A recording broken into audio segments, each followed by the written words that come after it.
जोङो नैबे आथियाबारि रायबस्ति बे गसाइनिसा प्राइमारिनि सिङाव गोलैयो।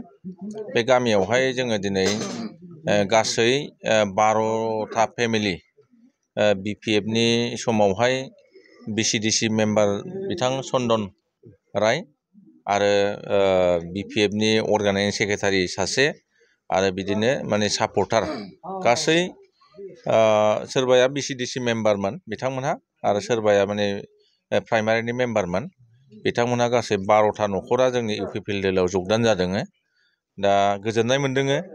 दा इउपिपिएल दोलोनि बा प्रमद बर' सार दैदेननाय जे बिटिआर सरकारा जेरैबायदि हाबाफारि लानानै खामानि मावबाय थादों बेखौ मोजां मोननानै बिथांमोनहा दिनै जोंनि इउपिपिएल दोलोआव जगदान जाबाय। जों बिथांमोनखौ गोसो गोथारै बरायनानै लादों। आसा इउपिपिएल दोलोआ फैबाय थानाय बिसायख'थिनि थाखाय माबायदि साखाफारा? इउपिपिएल दोलोनि साखाफाराया फ्राय माने 90% जाबाय। खारन जोंनि बुथ लेभेलसिमावहाय जे सांगठनिक जे भेटि बे बुथ लेभेलसिमाव जे प्रेपारेसन बे प्रेपारेसना फ्राय माने 90% जाबाय। दा इलेक्शनल' जानो बाखि। दा इलेक्शन जायोबाथाय दिनैनि दिनावहाय फ्राय गासै 40टा समस्तिनि गेजेराव जोङो मोनसे नायबिजिरदों। दा बेवहाय जोङो 30टाया रोखा जानानै दङ। दिनैसिमावहाय जोङो माने एबसलुट मेजरिटि सरकार दानो हागोन बेखौ जोङो आसा खालामदों। दा दिनैनि दिनावहाय इउपिपिएल दोलोनि थाखाय खालि इलेक्शना माला डिक्लेयार होयो जों बेखौ नेनानै दङ। जोङो नैबे आथियाबारि रायबस्ति बे गसाइनिसा प्राइमारिनि सिङाव गोलैयो।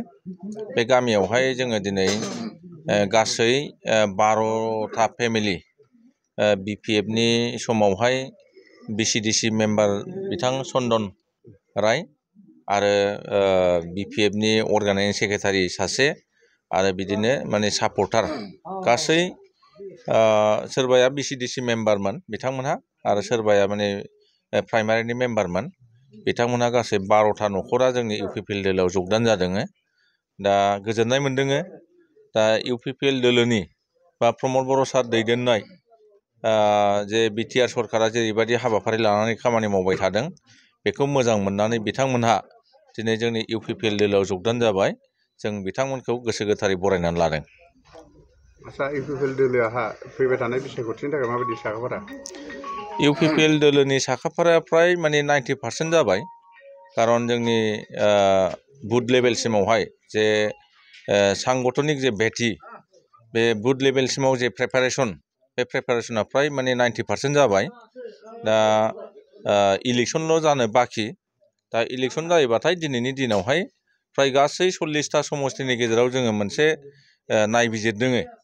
दा बेवहाय जोङो 30टाया रोखा जानानै दङ। दिनैसिमावहाय जोङो माने एबसलुट मेजरिटि सरकार दानो हागोन बेखौ जोङो आसा खालामदों। दा दिनैनि दिनावहाय इउपिपिएल दोलोनि थाखाय खालि इलेक्शना माला डिक्लेयार होयो जों बेखौ नेनानै दङ।